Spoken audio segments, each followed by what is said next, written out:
Volume 1, The Attack. Again, she called Vanessa, and again Vanessa's cell phone went straight to her voicemail. This time, Sybil hung up without leaving a message. As she sat at her desk, she took a sip from her cup and rubbed her eyes. A sudden alarm sounded. A thundering sensation went through her, almost make her feel alive, and she leaned forward. Sybil glared at the images on the security monitor. Someone approached the building. It was hard to tell if it was a man or a woman while Sybil squinted at the shadow. Immediately, she grabbed her Uzi and ran into the elevator. She emerged from it into a long hallway lined with identical doors on either side leftover hotel rooms from the building's former glory. The most recent guests had checked in around 50 years ago. She and Frank were among them when they were still close. A sob came up into her throat. She looked around and realized that certain events in this hotel had been a major turning point in her life. 50 years ago, a fire had broken out in the hallway near their hotel room. She and Frank aka the Reaper had barely escaped the fire as it eagerly licked the furniture. They were later told that a man had doused himself with gasoline and ignited himself.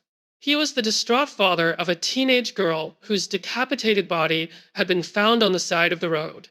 She and Frank were aware of the fact that this father wanted to burn the two of them along with himself because they were responsible for the brutal murder of his daughter. The poor girl was last seen in their company. It had been difficult for Sybil to deal with this because she knew she had to intervene when Frank threatened the black-haired teenager with a scythe. Still, she had done nothing to stop him, even though the girl had looked so helpless begging for her life. The girl's eyes were filled with fear and distress before Frank slit her throat. Sybil squeezed her eyes shut when she recalled the girl's face and swallowed a lump in her throat to suppress her tears. Long story short, after that horrible night, the hotel was closed and never reopened until she bought it in the year 2000, more or less with a grain of repentance because of the girl and her father, and used it as a front for Nightbird. With a sigh, she switched off the alarm with her cell phone and walked on until she was in the great hall. She paused at the reception desk and glanced at the bell on the counter. She tested the bell. It sounded muffled. Then she lifted it up and blew out the dust and immediately had to close her eyes while waving her free hand in front of her face to get rid of the newly created dust cloud. She pressed the bell again. It worked. The tinkling sounded clear once more. Satisfied, she put it back on the counter. Now she moved to the barred door that gave access to the hotel. Through the bars, she noticed a silhouette standing near the old tree. Hey, this is a private property, she warned. It is strictly prohibited to enter this area without my permission. This offense falls under the laws of Massachusetts, Chapter 266, Section 16, and gives me the legal right to kick your ass. She opened the door and shone her cell phone's flashlight on the intruder's face. Her heart jumped for joy when she recognized her long-lost niece and fervently embraced her. Catherine, it's been so long. The last time Sybil had seen her, they were under attack. Sybil had tried to help Catherine, but at the time she was surrounded by about 12 hungry zombies ugly, decaying monsters. Sybil used her Uzi to distract and kill zombies. It was back then she discovered a bullet to the head wouldn't stop a zombie. They kept coming. Sybil found out the only way to truly stop a zombie is through beheading, something she accomplished with the help of a sharp knife after she'd run out of bullets. Since then, Sybil always used a sword to fight against evil. After the battle, Catherine had gone missing. Now that she was able to look Catherine straight in the eye, she noticed that Catherine's face was covered with scars. Her skin was torn away altogether in some places. Where were you all this time, girl? After that horrible fight, I looked everywhere for you, but I couldn't find you. I was everywhere and nowhere, Catherine remarked. After the fight, I didn't feel the same. I felt like I was a freak. Besides, I wasn't sure I still had myself under control after all these bites. She pointed to her neck and shoulder, adding, I was afraid the virus had infected me. You know that one bite is very contagious, but alone multiple bites. It was just too risky. A cold shiver ran down Sybil's spine, and she backed away from Catherine and frowned. Then she remembered zombies couldn't talk. Sybil relaxed. Sorry, sweetheart. The fact that you can talk and have a normal conversation proves you're still yourself. Come inside and have some coffee. Catherine nodded. It has been a long time, you and me talking and drinking coffee. You deserve it more than anyone else. Why didn't you come here sooner? Because I was gathering information. Over the past 2 years, I have infiltrated the organization of the Reaper. That wasn't so hard since I look like a zombie. All I had to do was growl, and I'm good at that. Catherine demonstrated by curving her fingers and growling at Sybil. Sybil slapped Catherine's hands. Please stop, you're freaking me out. Sorry, Catherine apologized.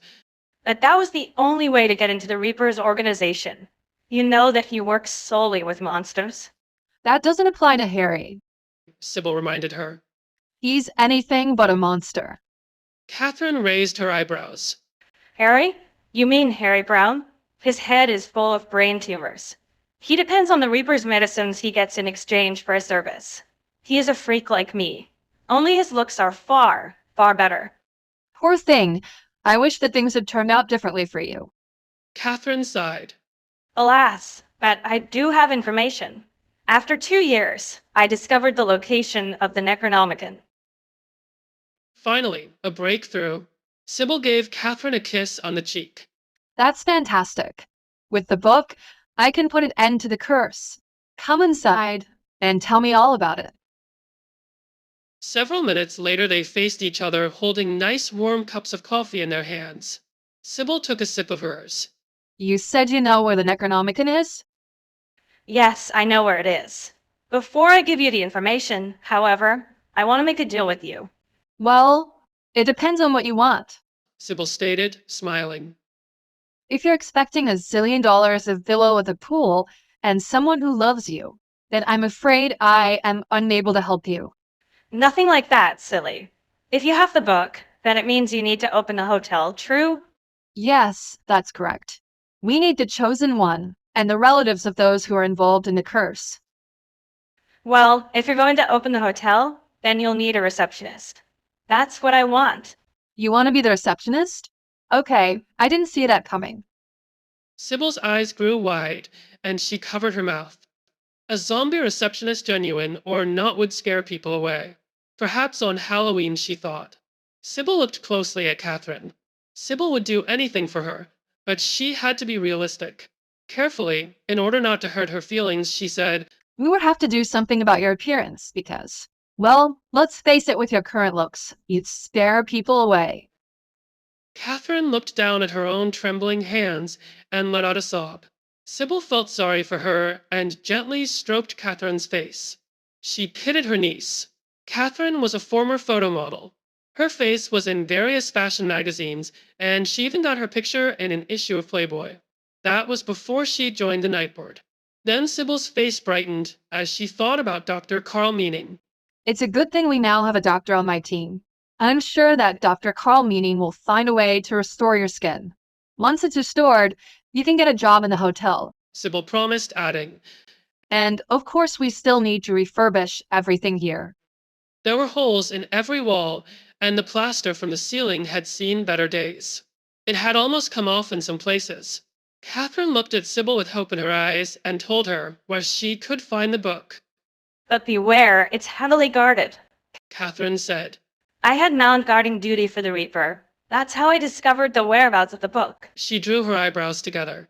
Sybil faintly smiled and took her hands and gently squeezed them. It's good that you came to me. I had to. How else could you end the curse? But you must prepare yourself for the worst. Now that I know where to look, I'll do everything in my power to get it in my possession. Make yourself comfortable, then I'll ask Dr. Carl Meaning if he wants to keep you company. You two can talk about which treatment is the best for you.